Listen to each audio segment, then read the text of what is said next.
नमस्कार मेरे प्यारे छोटे भाई और बहनों। तो मैं विकास कुमार एक बार फिर से विद्या चैनल पर आपका स्वागत करता हूँ।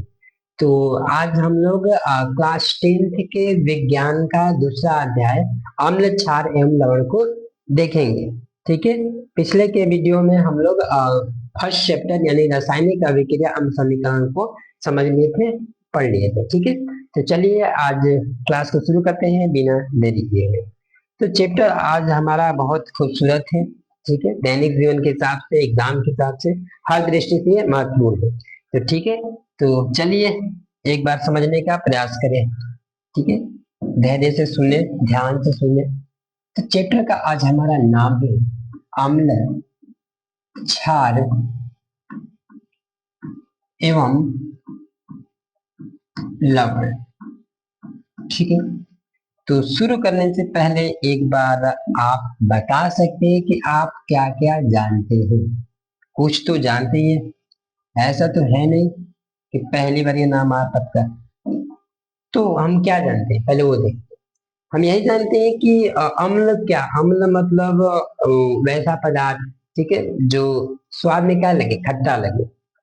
यानी पहली डिफिनेशन तो यही है, हम लोग यही जानते हैं कि स्वाद में क्या लगता है भैया, खट्टा लगता है। ठीक है जी। और क्षार जो होता है वो क्या होता है, कड़वा लगता है।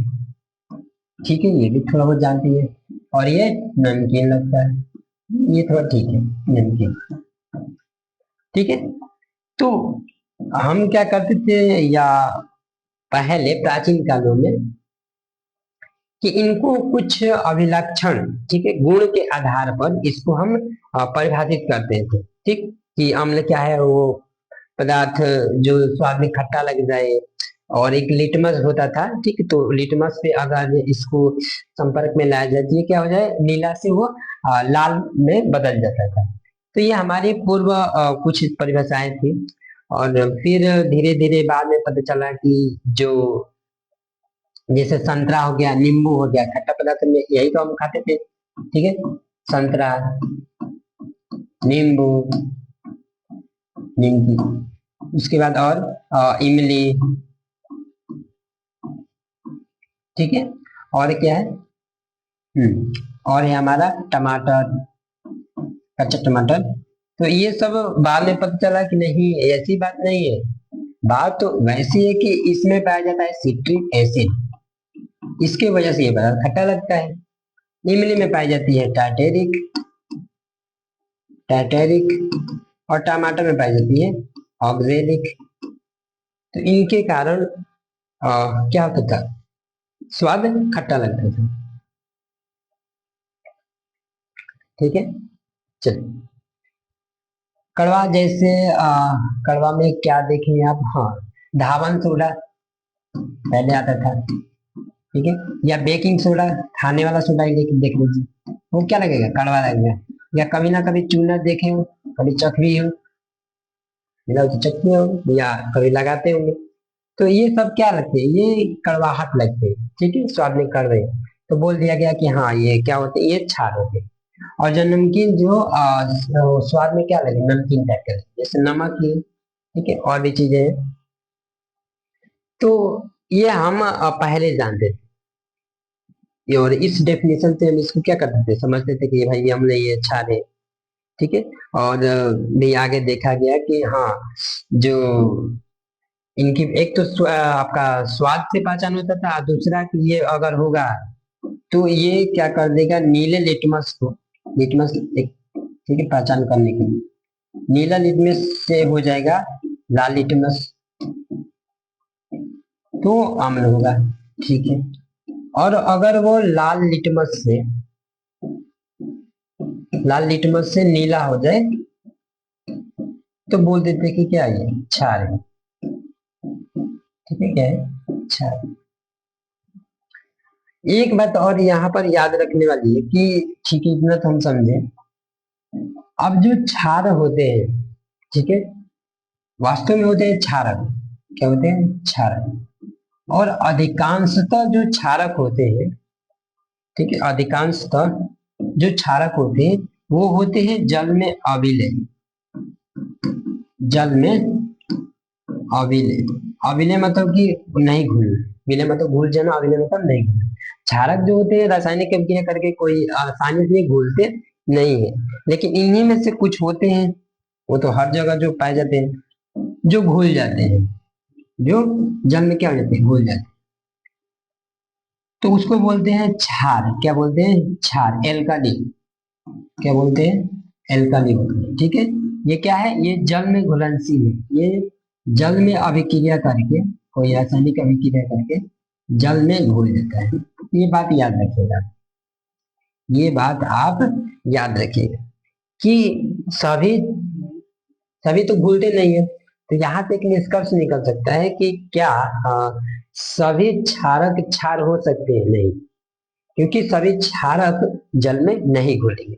हाँ, सभी क्षार क्षारक हो सकते हैं। तो क्षारक में कुछ विशेष हो गया जो रासायनिक अभिक्रिया करके क्या हो जाएगा, जल में घुल जाएगा, उसे हम क्षार बोलेंगे, एल्काली बोलेंगे। ठीक है, हाँ, तो हम इतना जानते थे, लेकिन इतना पर्याप्त नहीं है, काफी नहीं है। तभी तो फिर क्लास में पढ़ रहे हैं, एक सेवेंथ में पढ़ते, एट्थ में पढ़ते, फिर पढ़ रहे हैं। क्योंकि आप सोचिए, अम्ल जो है वो किसी पदार्थ में अलग अलग पाया जाता है, उसकी वजह से खट्टा लग रहा है। ठीक है, जैसे दूध में खट्टा होने लगेगा तो वो लैक्टिक हो गया। ठीक है, उसकी वजह से लगती है।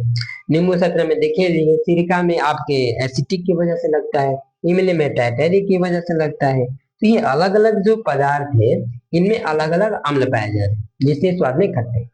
तो ये ना, अब अम्ल कई प्रकार के हो सकते हैं और कई तरह के हो सकते हैं। ठीक है, कोई प्रबल हो सकते हैं, इतना प्रबल हो सकते हैं कि समझ लो कि वो अगर धातु पर गिर जाए तो उसको पिघला दे, गला दे, स्किन जला दे। तो फिर हम उसको तो भाई चखेंगे तो नहीं, ये तो जाहिर सी बात है। तो फिर वैज्ञानिकों ने कुछ शोध किया, समझा, और एक एकदम स्पष्ट क्या दिए, एक डेफिनेशन दी। तो वो वैज्ञानिक थे, उनका नाम था आर्हेनियस। क्या नाम था, आर्हेनियस। इन्होंने आमले की एक डेफिनेशन दी, खूब बढ़िया, कि वे पदार्थ, ठीक है, वे पदार्थ जो जल में एच धनायन यानी हाइड्रोजन धनायन, हाइड्रोजन धनायन एकमात्र सिर्फ, जब किसी पदार्थ को जल में डाला जाए, जल में घोला जाए उसको, तो उसमें से एच धनायन यानी हाइड्रोजन धनायन अगर वो विस्थापित कर रहा है, निकल रहा है उसमें से, इसी को हम प्रोटॉन भी बोलते हैं। अरे प्रोटॉन भी बोलते हैं। ठीक है, कई तरीके से इसको। तो ये अगर दे दे पानी में तो हम इसको क्या करेंगे, कहेंगे अम्ल कहेंगे। ठीक है, और ये एक तरीके की डेफिनेशन सही है। इसमें भाई मुंह अपना जलाना तो नहीं ना होगा, चखना तो नहीं पड़ेगा। ठीक है, कैसे, तो कुछ कुछ एग्जाम्पल रहते हैं, जैसे आपका HCl हो गया, ठीक है, H2SO4 हो गया,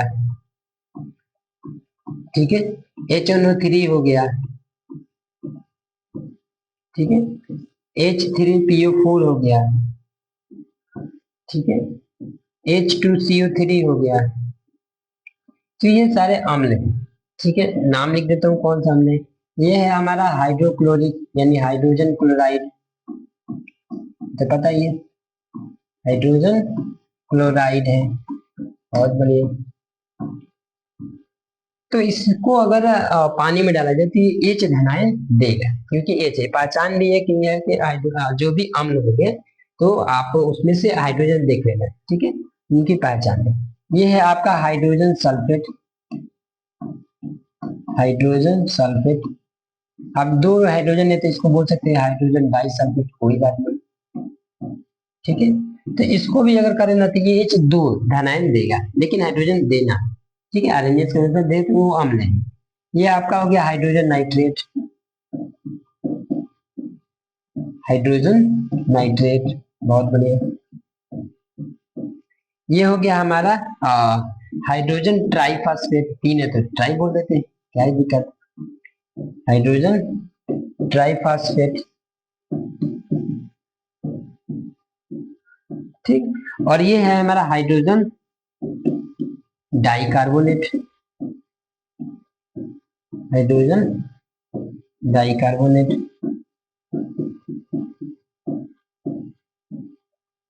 ठीक है। तो इनके हिसाब से ये अम्ल, अब ये जितने सारे मैंने अम्ल लिखे हैं, ठीक है, ये सब के सब प्रबल हैं। आप समझेंगे कैसे, क्यों? इसको बोला जाता है स्ट्रॉन्ग एसिड। स्ट्रॉन्ग एसिड ये है कि अगर जल में डालेंगे तो अपना जितना इनका आयन होता है, मैंने हाइड्रोजन घन आयन होता है, वो क्या करते हैं, जल में आयनित हो जाते हैं, यानी वियोजित हो जाते हैं, टूट जाते हैं। ठीक है। कुछ ऐसे भी अम्ल होते हैं जो अपना पूरा हाइड्रोजन घन आयन नहीं दे पाते, नहीं वियोजित करते। जैसे जैसे आपका हो गया एसिटिक अम्ल, CH3COOH। ठीक है, इसे हम एसिटिक बोलते हैं। क्या बोलते हैं? एसिटिक।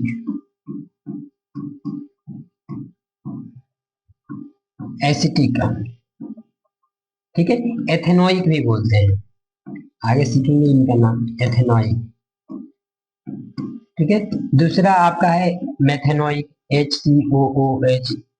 ठीक है, इसको हम लोग फार्मिक भी बोलते हैं, फार्मिक एसिड।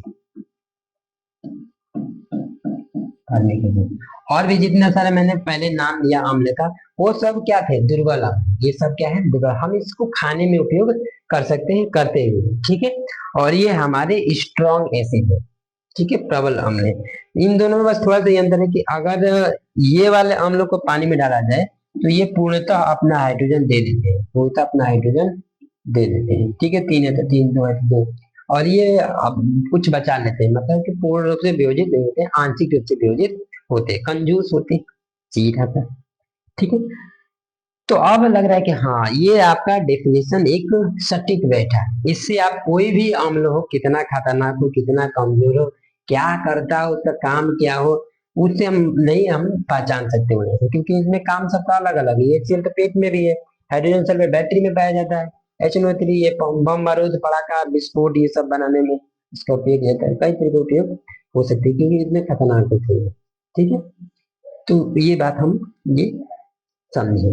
और फिर और भी जो हम जैसे एक सूचक लिए थे लिटमस की, अगर उसके संपर्क में जाएगा तो ये क्या हो जाएगा? नीला लिटमस रहेगा तो लाल में बदल जाएगा, उससे पहचान सकते हैं।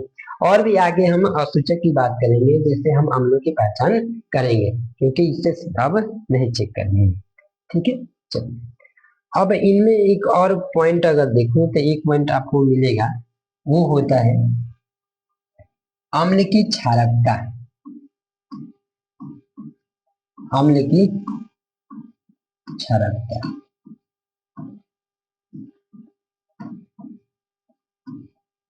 अम्ल की क्षारकता। ठीक है।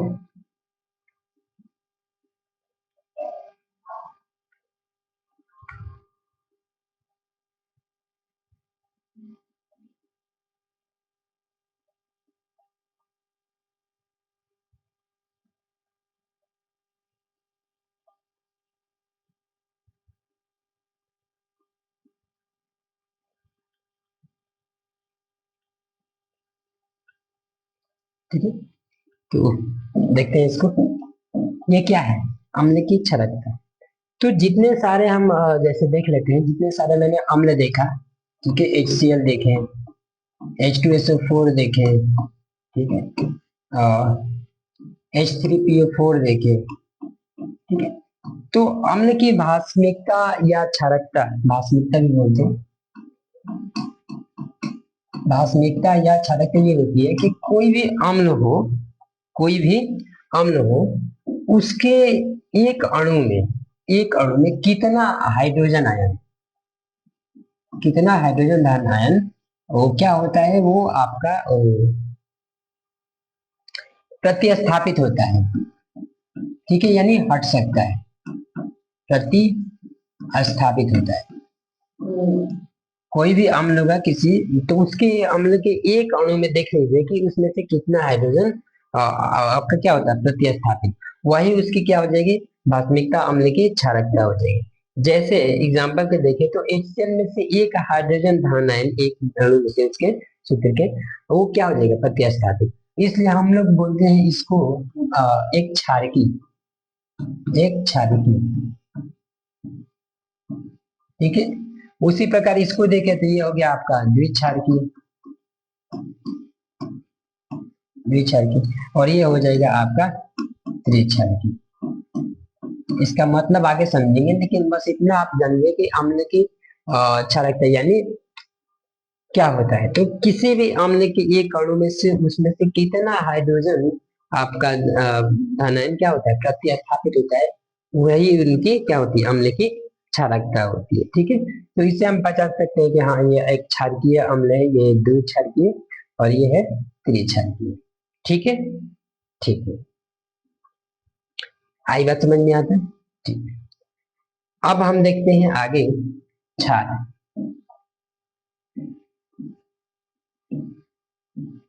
अच्छा, ठीक है, क्षारक बोल देते हैं, ठीक है, क्योंकि क्षार तो सब होता नहीं। बेस, तो अरहेनियस के अनुसार उन्होंने इनको बारे में भी समझाया, वही सेम इनके अनुसार, अरहेनियस के अनुसार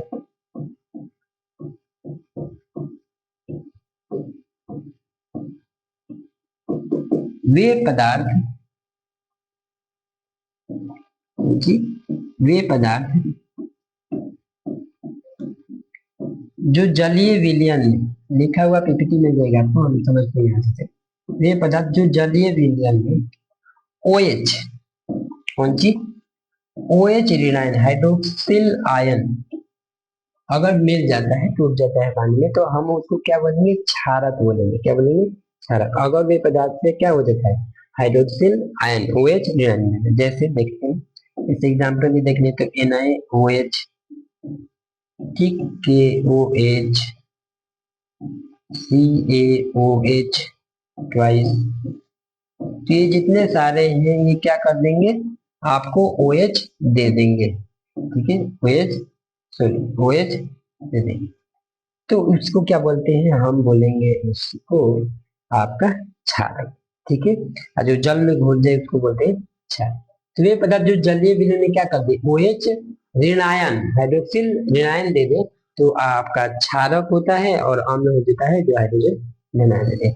जैसे इसका निकाले वैसे ही इसका भी निकालेंगे, क्षारक की अम्लता, क्षारक की अम्लता तो सिंपल वैसे ही हो जाएगी कि एक क्षार के कणु से हाइड्रोक्सिल आयन कितने प्रतिस्थापित होते हैं, कितने हट रहे हैं, उस संख्या, वही संख्या क्या हो जाएगी, इस क्षारक की, इस क्षार की वो अम्लता हो जाएगी। ठीक है, तो आप ये आशा करता हूँ बात को समझ रहे हैं। ठीक है, तो अभी हमने अम्ल को देखे, कई प्रकार के क्षार को देखे, उनको समझे, उनके गुणधर्म को देखे कि हाँ ये ऐसे ऐसे करते हैं, फिर उनको डेफिनेशन में एक बांध कर हम समझे। ठीक है, तो इससे हमें एक अम्ल और क्षार की मोटा मोटी बातें समझ में आई है। आइए कुछ और भी देख लेते हैं।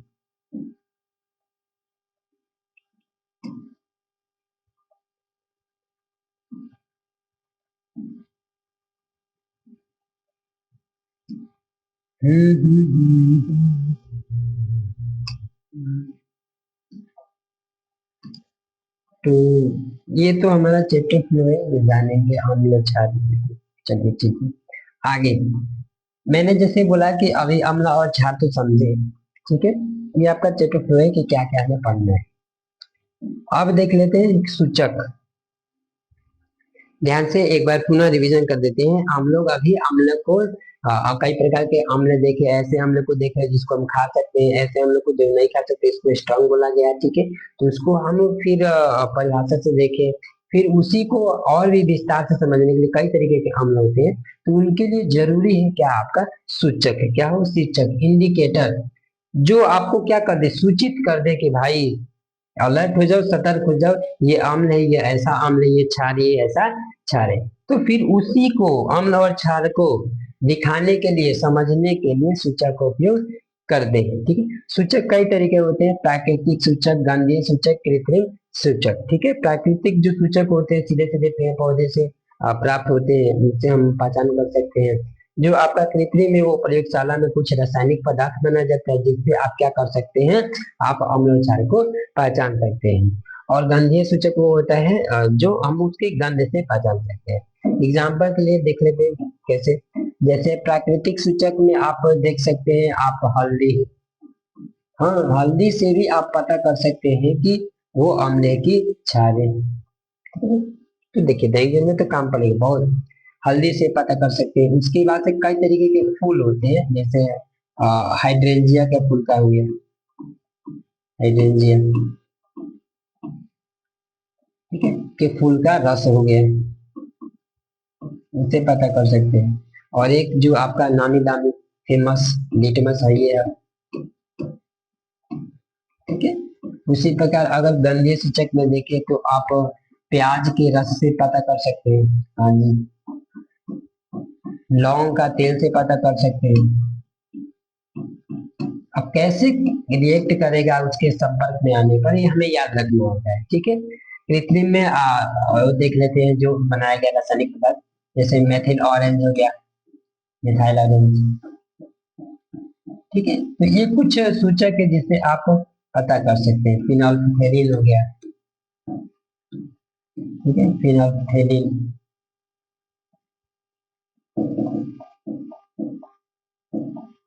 फिनोल्फथेलिन हो गया। तो इन चीजों से हम क्या कर सकते हैं, आंवला क्षार को पाए। अब कैसे करेंगे आइए थोड़ा हम देख लेते हैं, उसको देख भी लेते हैं और समझ लेते हैं, याद कर लेते हैं, ठीक है, काम आएगा। तो ये एक तरफ मैंने सूचक रख दिए है और एक तरफ देखा कि आखिर ये चीज को रंग गंध वाले लाते हैं तो किस प्रकार आम्ल परिवर्तन करता है आम्ल के साथ, और फिर वहां देखते हैं आपके क्षार के साथ। तो यहाँ पर अगर देखें तो अगर लिटमस, लिटमस जो है प्राकृतिक सूचक में, वो अम्ल के साथ कैसा व्यवहार करता है, लाल। तो ये बात याद रखिए, लिटमस अम्ल के साथ लाल। समझो जब अम्ल जाता है तो एकदम ये गुस्सिया जाता है, लाल हो जाता है, और क्षार बेचारा नीला, ठीक है। तो जब लिटमस पेपर भी कई तरीके के होते हैं, रंग भी होते हैं, तो हाँ, तो अगर आप इसके सामने नीला लिटमस ले जाओगे तो लाल हो जाएगा, उसके सामने लाल ले जाओगे तो नीला हो जाएगा। उसी प्रकार लाल पत्ता गोभी का रस जब आप अम्ल के साथ देखेंगे तो वही लाल हो जाएगा, और अगर क्षार के साथ देखेंगे तो हरा हो जाएगा। ये बात आपको याद करनी होगी, ठीक है। उसी प्रकार हल्दी की बात की हम लोग, तो हल्दी अगर अम्ल के साथ आया तो कोई तो बदलाव नहीं होगा, लेकिन क्षार के साथ आ गया तो ये हो जाएगा लाल, हल्का लाल होगा, ठीक है, भूरा, ठीक है। आप कभी देखे होंगे जो हल्दी लगी रहती है किसी कपड़े पर, और जब हम उसको साबुन से धोते हैं तो वो थोड़ा लाल भूरा हो जाता है। हाइड्रेंजिया के फूल की रस की बात करें तो वो आपके अम्ल के साथ मिला हो जाएगी और क्षार के साथ आपकी मिला रहेगी। तो ये बात आपको याद रखनी होगी। उसी प्रकार जो आपके कृत्रिम है, फिनाल्फथेलिन है, मेथिल ऑरेंज है। फिनाल्फथेलिन अम्ल के साथ रंगहीन और क्षार के साथ गुलाबी, ठीक है। ये बात आपको कुछ कुछ याद करनी पड़ेगी। मेथिल ऑरेंज जो होगी अम्ल के साथ लाल व्यवहार करेगी, यानी लाल रंग का हो जाएगा, और क्षार के साथ पीला हो जाएगी। अब हम कुछ देखते हैं प्याज का रस। प्याज के रस को अगर अम्ल के संपर्क में ले गए तो इसकी गंध और भी खराब हो जाएगी, तीव्र हो जाएगी। लेकिन क्षार के साथ होगी तो जो भी प्याज का गंध है वो भी गायब कर देगी, कोई गंध नहीं। वेनिला एक होता है पदार्थ, वो जाओगे अम्ल के साथ तो समान गंध रहती है, और बाकी ये क्षार के गंध उड़ा देती है। क्षार जो होती है हमेशा गंध को क्या करती है, गायब करती है, एकदम छूमंत छू। लौंग का तेल है, इसको अगर ले जाते हैं अम्ल के साथ तो समान गंध रहती है, और क्षार के साथ गए तो गंध उड़ा देगी। तो आज की क्लास में हम ज्यादा बात नहीं करेंगे, यही हमकी इंट्रोडक्शन थी अम्ल क्षार जो चैप्टर था। इसके बारे में तो और भी बहुत सारी चीज जाननी है, इसके गुणधर्मों को समझना है। लेकिन आज की क्लास में हम लोग मोटा मोटी थोड़ा तो समझे कि हाँ भाई, अम्ल को ऐसे इस नजर से भी हम देख सकते हैं। दैनिक जीवन में तमाम सारी अम्ल होती है, ठीक है, धातु कई तरीके के उपयोग में लाए जाते हैं, ठीक है। तो चलिए, तो आप धन्यवाद, अगली क्लास का इंतजार करें।